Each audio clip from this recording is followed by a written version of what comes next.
આપ જોઈ રહ્યા છો સ્પાર્ક ટુડે ન્યૂઝ। દર વર્ષે 5 જૂને વિશ્વ પર્યાવરણ દિવસની ઉજવણી થઈ રહી છે। પ્રથમ વિશ્વ પર્યાવરણ દિવસ 5 જૂને 1973ના દિવસે જ ફક્ત એક પૃથ્વી ઓનલી વન અર્થના સૂત્ર સાથે મનાવવામાં આવ્યો હતો। આ વખતે જ વાપી જીઆઈડીસીમાં વીજીએલ વીઆઈએ દ્વારા જ ગ્રીન બેલ્ટ તૈયાર કરવામાં આવ્યો છે।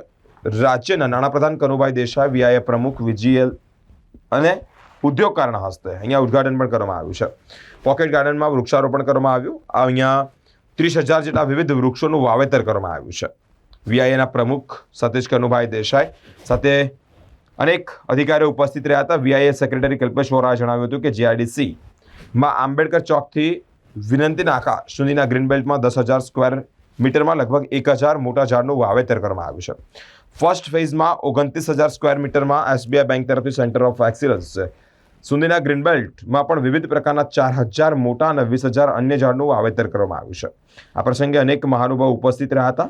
ગુજરાત સરકાર વાપી ઇન્ડસ્ટ્રીયલ એસોસિએશન દ્વારા જ ઔદ્યોગિક પ્રદૂષણને રોકવા, પાણી, હવા અને જમીન જેવા કુદરતી તત્વોનું જતન કરી સંરક્ષણ કરવા માટે 1997માં જ વાપી ગ્રીન એન્વાયરમેન્ટલ લિમિટેડ વીજીઈએલની રચના કરવામાં આવી હતી। જે પ્રમાણે વિશ્વ પર્યાવરણ દિવસની ઉજવણી કરવામાં આવી ત્યારે અધિકારીઓ, કર્મચારીઓ, ડિરેક્ટરો ઉપસ્થિત રહ્યા હતા। નાણાપ્રધાન કનુભાઈ દેસાઈ ઉપરાંત વીઆઈએ પ્રમુખ સતીશ પટેલ, સેક્રેટરી કલ્પેશ વોરા, માજી પ્રમુખ કમલેશ પટેલ, મિલન દેસાઈ સાથે અનેક મહાનુભાવો ઉપસ્થિત રહી પર્યાવરણ દિવસની ઉજવણી કરી હતી। સમગ્ર વિશ્વ જ્યારે પર્યાવરણની સમસ્યા એટલે કે વાયુ પરિવર્તનની સમસ્યાથી ગ્રસ્ત થયું છે ત્યારે આપણા દેશના યશસ્વી વડાપ્રધાન નરેન્દ્રભાઈએ આપણા ભારતને અને વિશ્વને ઝીરો કાર્બન 2070 સુધીનો કરવાનું એક લક્ષ્ય કર્યું છે। તેમાં વધુમાં વધુ ટ્રી પ્લાન્ટેશન અને સાથે સાથે ગ્રીન એનર્જીને પ્રોત્સાહન આપીને કાર્બન ઉત્સર્જન ઘટાડીને આપણા દરેક નાગરિકની લાઈફ સુંદર બને, સ્વસ્થ બને એ માટેના જે પ્રયત્નો કર્યા છે અને અનુસંધાને વાપી ગ્રીન એન્વાયરમેન્ટ કંપની સમગ્ર વાપીના ઔદ્યોગિક ગૃહોનું જે પર્યાવરણની કાળજી રાખે છે એ સીઈટીપી ઉપર આજે અહીંના બધા સીઈટીપીના ડાયરેક્ટરો યોગેશભાઈ, યોગેશ શાહ, મામા, જતીનભાઈ, સીઓ, મિલનભાઈ અને વીઆઈએના પ્રમુખ સતીશભાઈ સાથે ત્યાં પ્લાન્ટેશન કરવામાં। આપણે બધા જાણીએ છીએ કે આજે વિશ્વ પર્યાવરણ દિવસ છે। વિશ્વ પર્યાવરણ દિવસે Vapi industry association, Vapi green environment જીપીસીની જીઆઈડીસી નોટિફાઈડ એરિયા દ્વારા દર વર્ષે ટ્રી પ્લાન્ટેશનનો દરેક એરિયામાં, અલગ અલગ એરિયામાં જે એરિયા ડેવલપ બાકી હોય, જે એરિયા ડેવલપ થતા હોય એ એરિયામાં દરેક જગ્યાએ જે રીતે સિચ્યુએશન છે એ પ્રમાણે આપણે ટ્રી પ્લાન્ટેશન કામ કરીએ અને દર વર્ષે આપણા કનુભાઈ દેસાઈ સાહેબ કેબિનેટ મંત્રી છે, એના અમારા ડીજીએના ડાયરેક્ટર છે, સાથે સાથે વીઆઈના મેન્ટર બી છે અને ગુજરાતના કેબિનેટ મંત્રી, રાજ્ય આપણે નાણામંત્રી બી છે। તો દર વર્ષે અમારી સાથે રહેતા છે અને એમના અંદરમાં જ આટલું છે વાપી દેખાય છે ગ્રીન, જેમના અંદરમાં વર્ષોથી જ્યારે નોટિફાઈડ ચેરમેન હતા ત્યારથી એમને એ વખતે 1 કરોડ રૂપિયા ગ્રીન સોસાયટી માટે ફાળવ્યા હતા, દરેક ઇન્ડસ્ટ્રીની આગળ ગ્રીન બિલ ફાળવવાના માટે। અને એ જે એમને જે ફાળવેલા હતા એના પછી દર વર્ષે મોનિટરિંગ થાય છે અને આજે જેટલું વાપી ગ્રીન દેખાય છે એ બધું જ દર વર્ષે જે અમે ટ્રી પ્લાન્ટેશન, જે આખું પોકેટ ગાર્ડન હોય તો જે દરેક ઇન્ડસ્ટ્રીની બહાર હોય એ પ્રમાણે ડેવલપ કરીએ છીએ। અને અમારી વાપી ગ્રીન સોસાયટી એમાં જે ઇનિશિયન્ટ રહે છે, વાપી ગ્રીન સોસાયટીમાં વીઆઈએમાંથી અમારા કલ્પેશભાઈના ચેરમેન છે અને જે આખું મોનિટરિંગ કરે છે।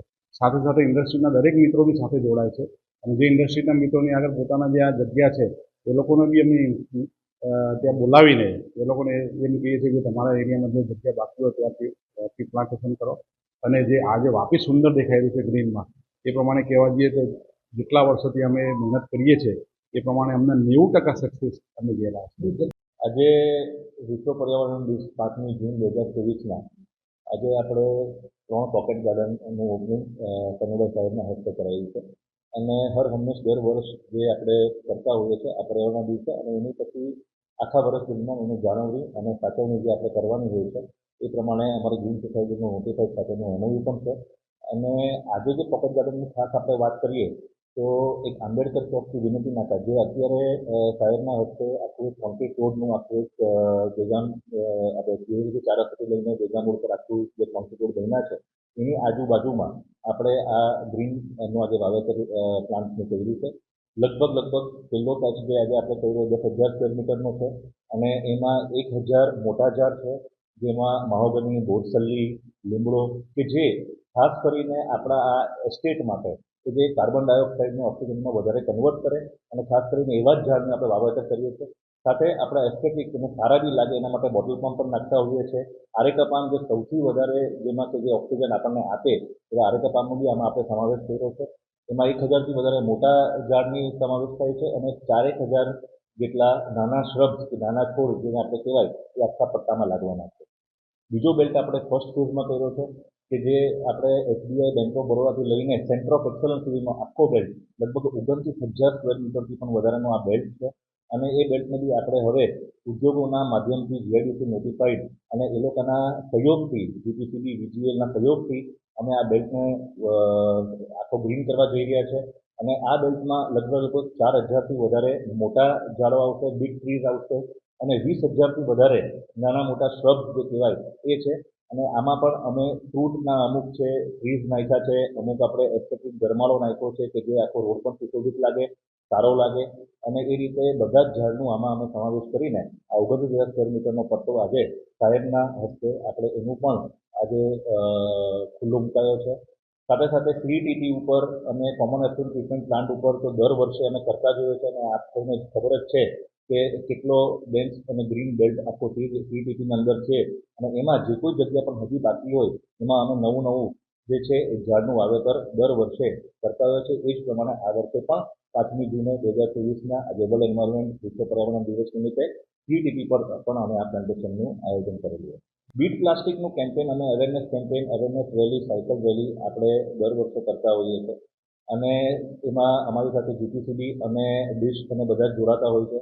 લાસ્ટ યર પણ આપણે આ કેમ્પેન કર્યું હતું. અને આ વર્ષે પણ આપણે આ વિશ્વ પર્યાવરણ દિવસ તો એક દિવસ છે, પણ આપણે તો આખું વર્ષ આ મેસેજ જે છે એ આપણે પાસ ઓન કરતા હોઈએ છીએ અલગ અલગ ઇલેક્ટ્રોનિક માધ્યમથી. અને એના માટેની અવેરનેસનું આપણે ડ્રોઈંગ કોમ્પિટિશન રાખીએ છીએ, અલગ અલગ આપણે ઇલેક્ટ્રિશિયન કોમ્પિટિશન ડિબેટ રાખીએ છીએ, જેને કારણે શું છે કે આ થતું હોય છે. અને સાથે આપણે જે પ્લાસ્ટિકની થેલીઓ જે આપણે ગુંજન વિસ્તારમાં આપણે આપણા દરરોજના જે ઓલામાં કહેવાય કે આપણે પ્લાસ્ટિકનો જે ઉપયોગ કરતા હોય છે મેક્સિમમ કે ફ્રૂટ વેન્ડર પાસે જે થેલીઓ હોય એ દરેક જગ્યા ઉપર આપણે કપડાની થેલીઓનું વિતરણ કરીને એક બીટ પ્લાસ્ટિક એક અવેરનેસનો કેમ્પેનનું અમે એક રેલી કરતા હોય.